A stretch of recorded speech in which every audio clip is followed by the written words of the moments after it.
Seconds to liftoff. 4, 3, 2, 1. Ignition.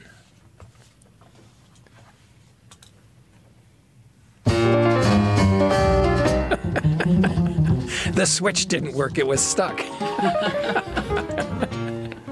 Well, as you know, welcome once again to The Link Online, and we're here live in studio and on Facebook and on the RCI Net website, and we're actually on Facebook at 17:15 hours GMT. I had been saying 16:15, but Peter Ashcroft corrected me and said, you guys are on daylight savings time, and I go, darn it, you're right. So it's 17:15 GMT. Thank you, Peter. And with me in studio once again, we have the lovely and effervescent Carmel Kilkenny. Hello, one and all. Hello. And saying hello is once again Levon Savants. I'm glad to be back. And back with us also once again on keyboards and multitasking on a variety of screens, Marie-Claude Simard. Hi, everybody. And in the control room, Chantal Saint-Sauveur. And deep in the background is the man we like to call Mother, or sometimes just Mom, because he takes care of us. Pierre Dutil is back there, out of sight but never out of mind. Well, I'm Mark Montgomery, and on the show today we have Carmel. Well, I'll tell you about how a Toronto mining company struck it rich finding gold in a nickel mine. Gold. Lots of it. Lots of it. Levon. Yeah, I'll talk to some Canadian Arctic security experts about this huge Russian war games called Vostok 2018. And Marie-Claude, you're back with us again with an interesting story. Well, I'll just tell you a bit more about my trip to Scotland. I'll show you images and sounds. You should have brought in some shortbreads. All right, and in a moment, we'll talk about somebody who went from a garage to worldwide dominance in 20 years. This is the 20th anniversary of Google. And, of course, some of your letters as well coming up on this edition of The Link Online. Well, it's not only a multinational corporation, it's a noun and a verb in languages around the world. I mean, if you're looking for something, you say, I'm going to look that up. Google it. I'm going to Google it. Exactly, Carmel. Well, it started originally as a university thesis for an internet search engine, and then two Stanford University grads started Google in a garage. On this 20th anniversary year, Google is now an enormous multi-billion-dollar multinational mega giant. And I spoke with David Gerhard, who is a professor of computer science at the University of Regina in Saskatchewan. And he looks at the growth of Google and the future. And in this excerpt, I asked him how Google became the world's main search engine when it and several others began about the same time.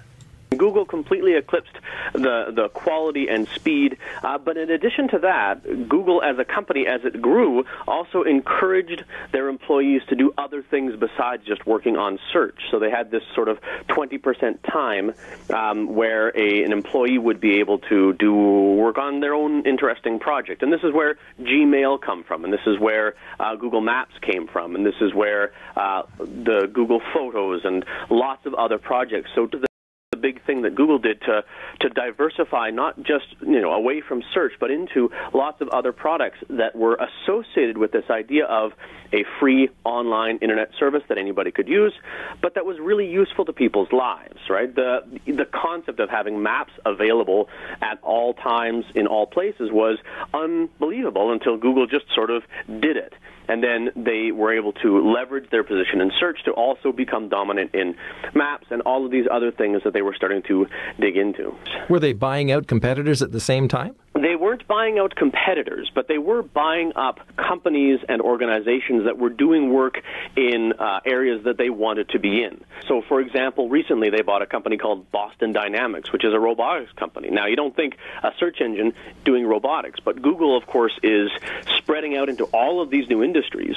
And part of the time they do that by developing new technology, but a lot of the time, as most of these major multinational technology companies do, they do that by buying technology. So they find some company that's doing something interesting, they buy them, and they become the dominant player in that field.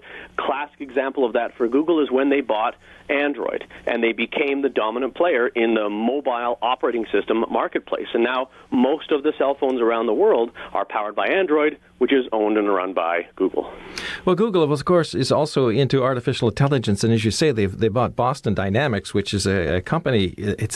I find it a little bit scary myself. It's amazing to watch these Boston Dynamics robots do the things they do, but it does feel a little bit like science fiction. And of course, we have this classic trope of anytime there's robots in science fiction or artificial intelligence or anything like that, they always turn out to be evil. So we all feel like we need to be a little bit careful as we're developing self-driving cars and robotics and artificial intelligence to make them, not turn around and take over the world. Is it possible that they're too big, that this is going to become like a giant monolithic entity that spans borders and because of its economic power can wield other kinds of power and influence? Absolutely. This has very clearly already happened. Google is influential in the conversations and the information that people have. Well, Professor Gerhardt, what about the issue that a lot of information is, in fact, censored getting into China? A number of years ago, Google did change the search results that they were providing in order to be allowed to work in China. And this was good enough for the Chinese government. Google then later said, you know what, we're not going to do that. We don't feel right about changing our search results based on this kind of government intervention. And China said, okay, well, then you can't be here. We're going to use our own search engines. Only just this year, Google has started to think about making a Chinese version of their search engine that would censor results about government intervention, about insurgencies, about political results. I should have also mentioned North Korea and the same question. Google's not in North Korea, but not because North Korea is censoring them, because nothing's in North Korea. So that's a little bit of a different situation. And that was an excerpt of my conversation with David Gerhardt, a professor of computer science at the University of Regina in Saskatchewan. And the full interview about how Google became the giant it is on our website in the highlights section. Levon, you're smiling. Well, North Korea, Google. Nothing's in North Korea. Well, you can see a lot of North Korea from their Google Maps and Google Earth. By the way, they just released some new pictures, so you can see the updated version with some more recent photos. So you can't visit North Korea, but you can see North Korea with Google Maps and Google Earth. All right, we have a story about gold coming up.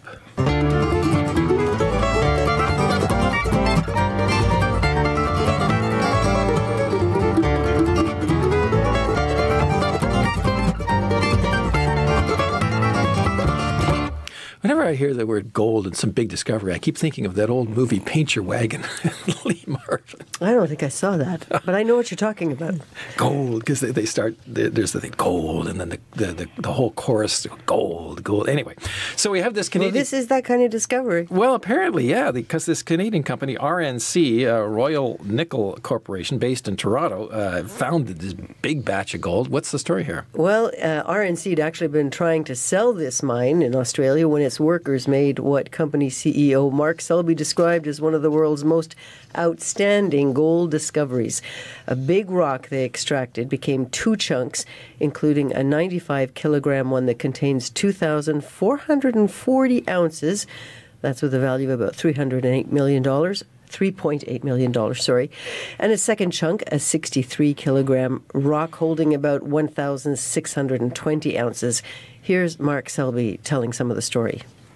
We've made one of the best gold discoveries in Western Australia, and the scale of the grade and the specimen stones that have come out, we think makes it one of the more exciting gold discoveries in a very, very long time anywhere in the world.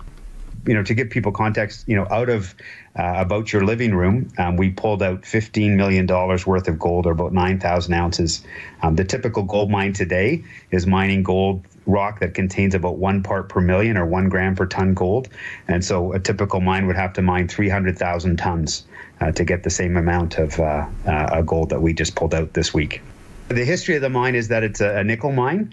But when we bought it, the gold potential was there. So we've started mining over the last little while.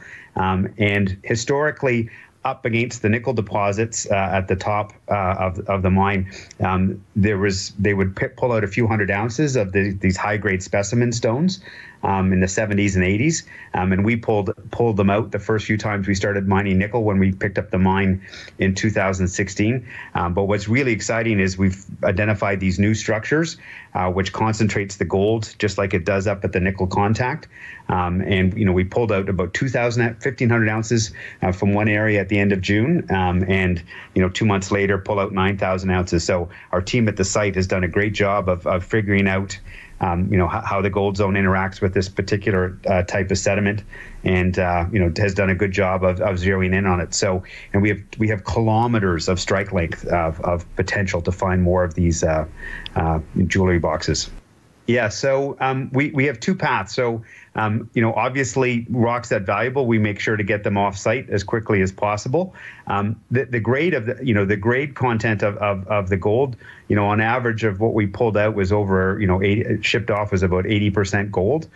So those go directly to the mint to be processed. They're that high grade enough. And then anything that's, particularly beautiful, we'll keep as a specimen stone and sell to collectors. These two big ones obviously are very unique. So we're going to go through an extended auction process here, to be able to identify a global buyer and hopefully, generate a few $1 million more for the company.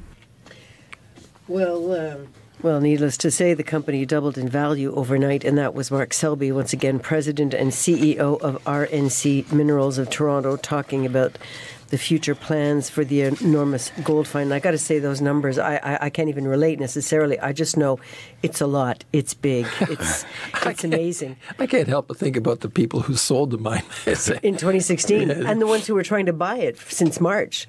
And of course, Yeah, because that's right. They were trying to sell it too. They were trying to sell it. Yeah, so Until... it's 600 kilometers from Perth in southwestern Australia. All right. We have some of your letters and thoughts coming up next.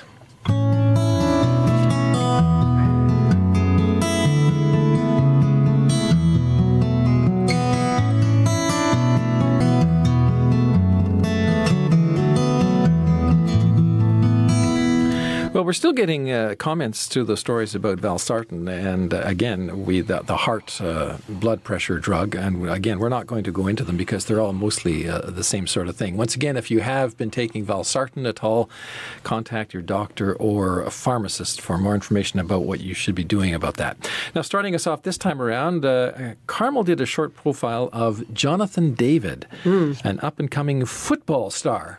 Well, that's soccer for North American people. David plays on Canada's national team, and Ben Musa wrote this.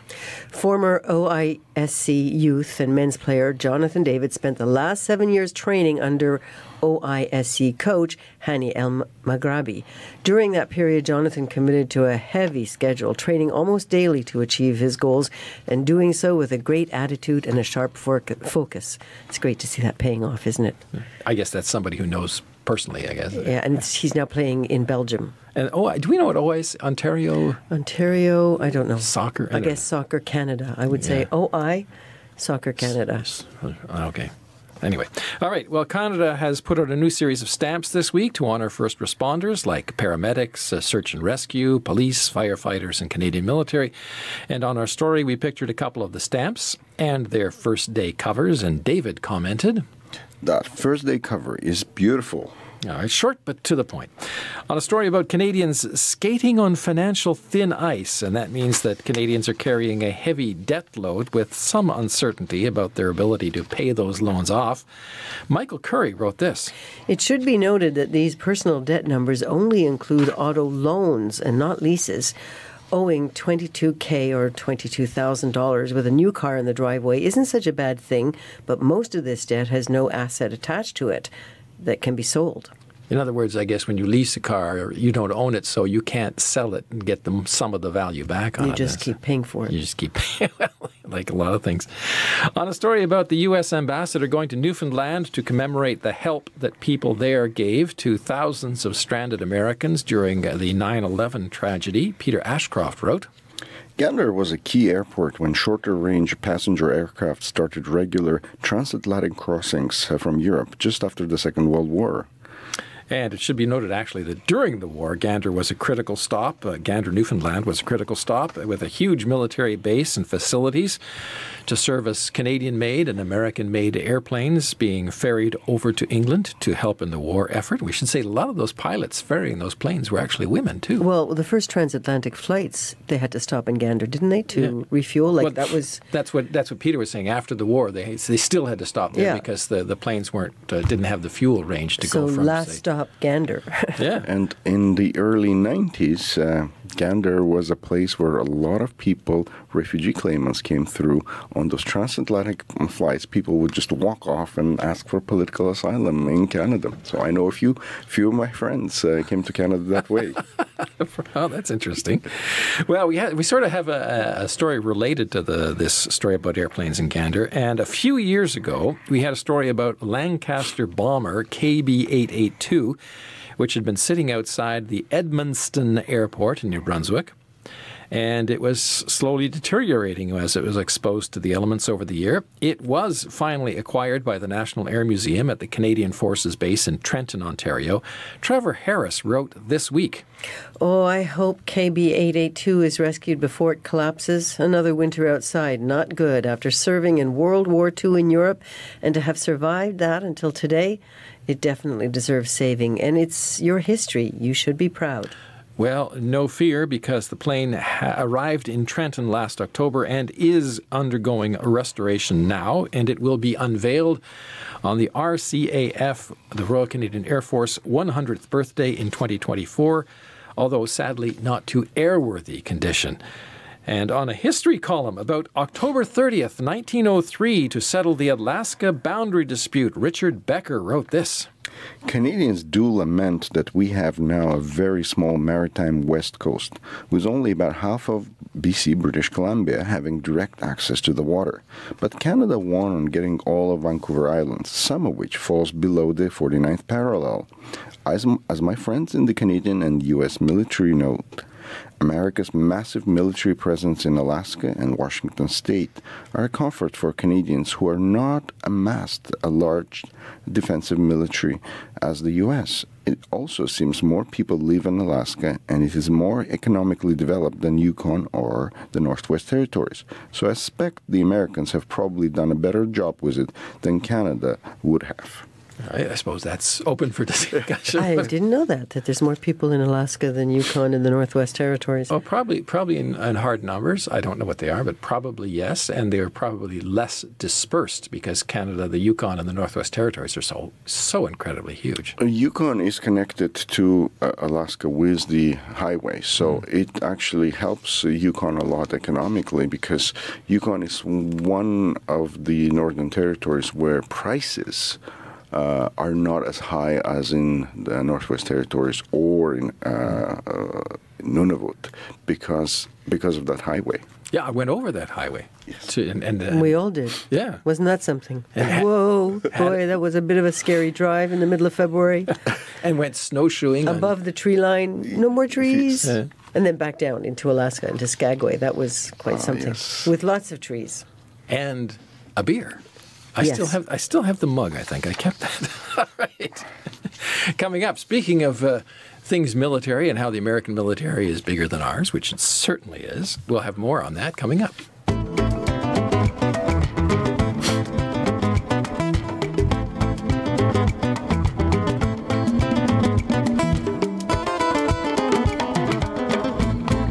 We're talking about the military, and this time it's the Russian military. This week, the Russians began a massive military exercise, and it's a week-long war games. They're called Vostok 2018 or East 2018. You'll have to explain what that is. And then, of course, these are the largest war games in the Russian territory since the collapse of the Soviet Union. In, the end of the Cold War, I guess, as well, 81, roughly? No, Soviet Union. So this is the biggest war games since 1981. So this is the height of the Cold War.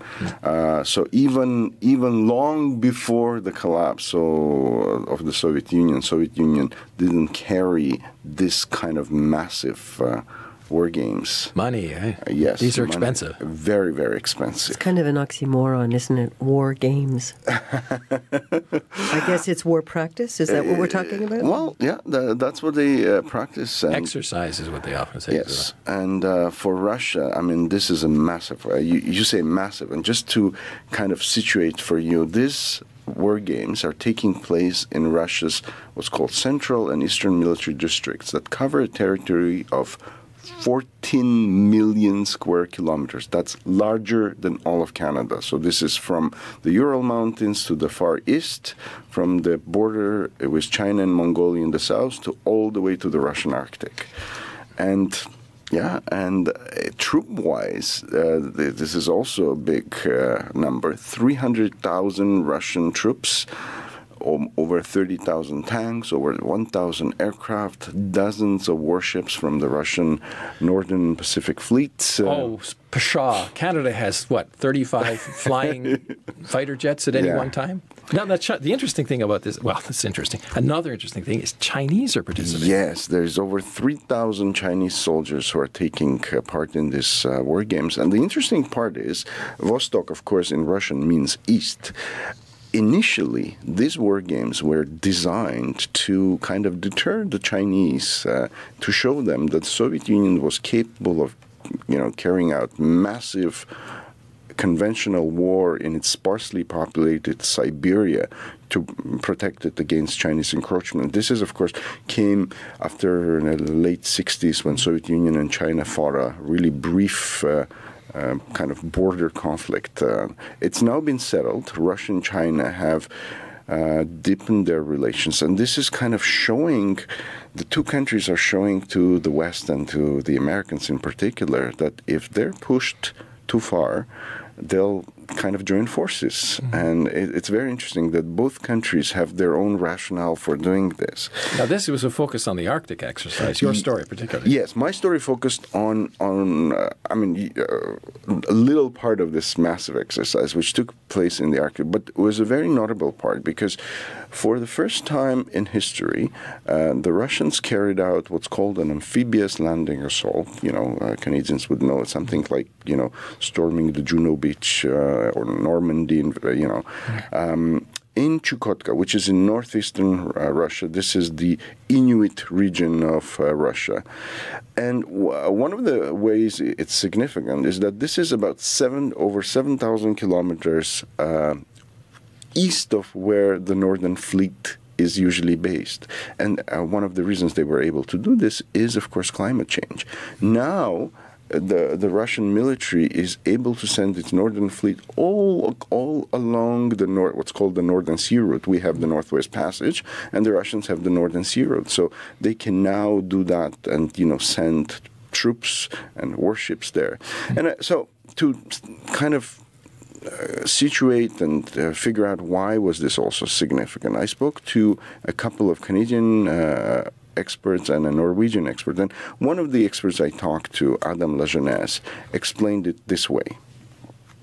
Well, I think the big change and the reason for the increasing size and complexity is the increased activity in the north and the increased international presence in the north. So today, the Russian Arctic is seeing unparalleled growth, new oil and gas activity, tens of billions of dollars, with planning for hundreds of billions of dollars to be invested across the Russian Arctic, all the way from the Kara Sea to the East Siberian Sea, in the areas where this was taking place.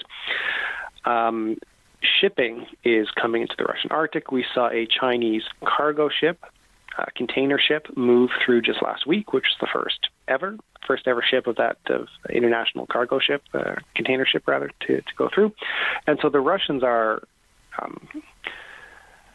finding themselves with a very large, very exposed coast with increasing activity. Now, Canada does very similar things. Of course, if you look at what we do during the annual Operation Nanook, we land forces on Arctic beaches. We send infantry north, much smaller scale, of course. But like Canada, I think what the Russians are doing in part is preparing their military to respond in the event of a safety or perhaps a security scenario in the north. And Professor Lejeunesse actually doesn't think these increased Russian capabilities pose a direct threat to Canada. I think it's easy to make a frightening jump from the Russian Arctic to the Canadian Arctic and to say we have a hostile nation that is practicing Arctic amphibious landings. But there's really no conceivable scenario where the Russian army invades the Canadian Arctic. In the event of a conflict with Russia, I think perhaps the last place on the planet the Russians would look to invade would be the Canadian Arctic. There's simply nothing of strategic value there, and nothing for the Russian army to do once they get there. But it's a different matter for Canada's NATO ally, Norway, and Sweden and Finland, of course. The only countries that should be worried about this would be the Scandinavian countries. That's nothing new, however. The prospect of an amphibious assault on Finland, or more particularly Norway, has existed for decades, since the Cold War. Mm-hmm. I think any time the Russian military practices amphibious operations along rough terrain, that is potentially practice for a landing in northern Norway, which, as I said, the Norwegians have worried about for generations now. And that was an excerpt of my conversation with Adam Lejeunesse. He's the Irving Shipbuilding Chair in the Canadian Arctic Marine Security Policy with the Mulroney Institute of Government at St. Francis Xavier University in Nova Scotia. All right. Now, we're going to change gears completely now from Russia and security and threats in the military to music and gaiety and laughter, because Marie-Claude is going to tell us a little bit about what... You were gone, you left us hanging here, and you went off and enjoyed yourself. One more... Try the mic. Yes, I was in Scotland, and I went there for a musical purpose because I study and want to get better at playing Scottish music, and I discovered that music is just about the greatest way to get to know a country and get to know people. So I had a very sociable 1 month in Glasgow, in the Highlands, and in Edinburgh. So I just prepared a little video, a 2-minute video of little musical clips I took in Scotland, and I'll play it right away because we have very little time. So here it is.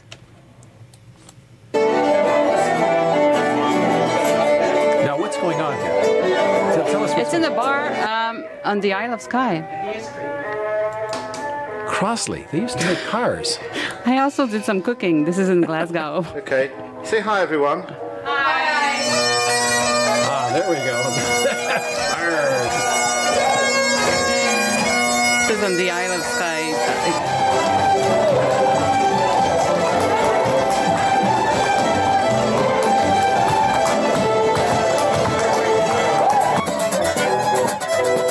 Very, very late at night. Was that in a car? Or? Yeah.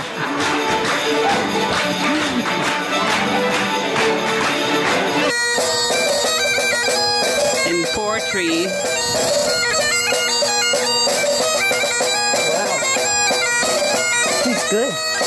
Yeah, he's good. Now, where was this again?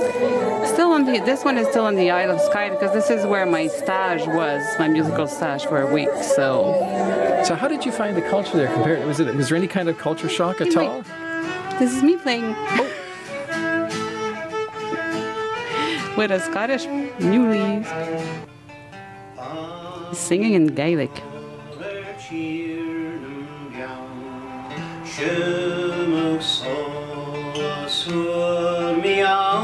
By night and day we'll sport and we'll play and delight as the dawn dances over the bay.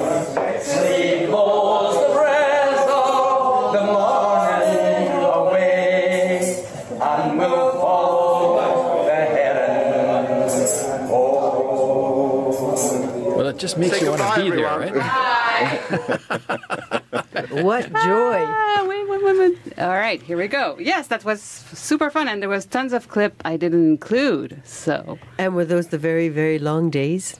Yes. Yeah, Yes, at that the time of the sun year. sets like at 10, 15. Which is no And wonder, I went in everybody's- the Outer Hebrides, Mm-hmm. which is very much Far north. north, and it was even later. So it was a wonderful trip. And I also got to see Levon's daughter playing at the Edinburgh Fringe. Oh, Fringe Festival. was- Wonderful. yeah. Well, maybe if we have time, we can get next week a little bit more of your Yeah. trip, a little bit Yeah. more of some And- culture there, and maybe you can get us some shortbreads. But that's Okay. that's all the time we have for today. We should So, get some whiskey too. oh well, Yes, yeah, okay. that we can You're get. in charge. Scotch. Yum, yum. All right. So for Carmel and Levon and Marie Claude and Chantal and Pierre, I'm Mark Montgomery. Take care until next week. Bye bye.